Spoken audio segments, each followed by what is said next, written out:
Hi friends, ಇವತ್ತು ನಾನು ನಿಮಗೆ ನ್ಯೂ ಇಯರ್ಗೆ ಹೊಸ ರೆಸಿಪಿನ ಹೇಳ್ಕೊಡ್ತಾ ಇದ್ದೀನಿ. ಬನ್ನಿ ನೋಡೋಣ. ಫಸ್ಟು ಈಗ ನಾವು ಬಾಣಲಿ ಇಟ್ಟು ಅದಕ್ಕೆ ಎಣ್ಣೆ ಹಾಕೋಣ. ಅದು ಕುದ್ದಾದಮೇಲೆ 2 ಸ್ಪೂನು ಶುಂಠಿ ಬೆಳ್ಳುಳ್ಳಿ ಪೇಸ್ಟ್ ಹಾಕೋಣ. 2 ಸ್ಪೂನ್ ಶುಂಠಿ ಬೆಳ್ಳುಳ್ಳಿ ಪೇಸ್ಟು ಚೆನ್ನಾಗಿ ತಿರುಗಿಸ್ಕೊಳ್ಳಿ. ಅದಾದಮೇಲೆ ಒಂದು ಈರುಳ್ಳಿನ ರುಬ್ಬಿಟ್ಕೊಳ್ಳಿ. 5 ಅಥವಾ 10 ಮೆಣಸಿನ್ಕಾಯಿನ ಜಜ್ಜಿಟ್ಕೊಳ್ಳಿ. ಆದಮೇಲೆ ಒಂದು ಸ್ವಲ್ಪ ಕೊಬ್ಬರಿನ ರುಬ್ಬಿಕೊಳ್ಳಿ. ಇದು ಚೆನ್ನಾಗಿ ತಿರುಗಿಸ್ಕೊಳ್ಳಿ. ಆದಮೇಲೆ 5ರಿಂದ 6 ಟೊಮೆಟೊನ ರುಬ್ಕೊಳ್ಳಿ.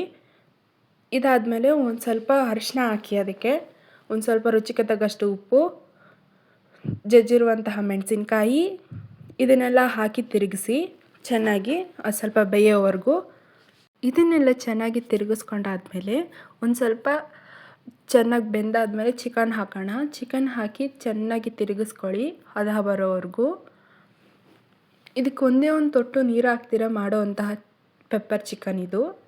ಒಂದೇ ಒಂದು ತೊಟ್ಟು ನೀರು ಬೇಡ ನಮಗೆ, ತುಂಬ ಚೆನ್ನಾಗಿರುತ್ತೆ ಟೇಸ್ಟ್ ಅಂತೂ. ನ್ಯೂ ಇಯರ್ಗೆ ಹೊಸ ರೆಸಿಪಿ ನಾನು ಹೇಳ್ಕೊಡ್ತಾ ಇದ್ದೀನಿ ನಿಮಗೆ. ತುಂಬ ಚೆನ್ನಾಗಿರುತ್ತೆ, ನೀವು ಎಲ್ಲಿ ಬೇಕಾದರೂ ಮಾಡ್ಕೋಬೋದು. ತುಂಬ ಚೆನ್ನಾಗಿರುತ್ತೆ, ಈಸಿ ಮೆಥಡ್ ಇದು. 5 ಐಟಮಲ್ಲಿ ಮಾಡೋಂತಹ ಪೆಪ್ಪರ್ ಚಿಕನ್ ಇದು.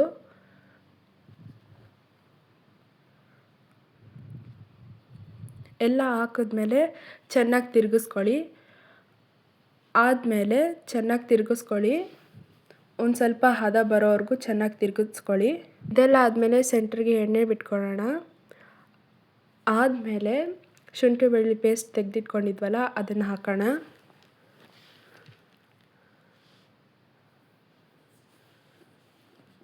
ರುಬ್ಬಿರುವಂತಹ ಈರುಳ್ಳಿ ಚೆನ್ನಾಗಿ ತಿರುಗಿಸ್ಕೊಳ್ಳಿ. ಒಂದೇ ಒಂದು ತೊಟ್ಟು ನೀರು ಹಾಕಿಲ್ಲ.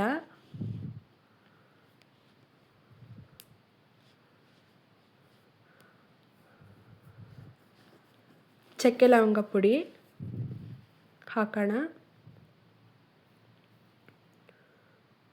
ಪೆಪ್ಪರ್ ಪೌಡ್ರು,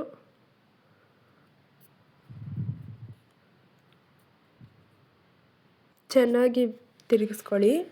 ತಿರುಗಿಸ್ಕೊಂಡಾದ್ಮೇಲೆ ರುಬ್ಬಿರುವಂತಹ ಟೊಮೆಟೊ ಹಾಕ್ಕೊಳ್ಳಿ. ಕೊತ್ತಂಬರಿ ಸೊಪ್ಪು ಚೆನ್ನಾಗಿ ತಿರುಗಿಸ್ಕೊಳ್ಳಿ. ರುಬ್ಬಿರುವಂತಹ ಕೊಬ್ಬರಿ ತಿರುಗಿಸ್ಕೊಳ್ಳಿ.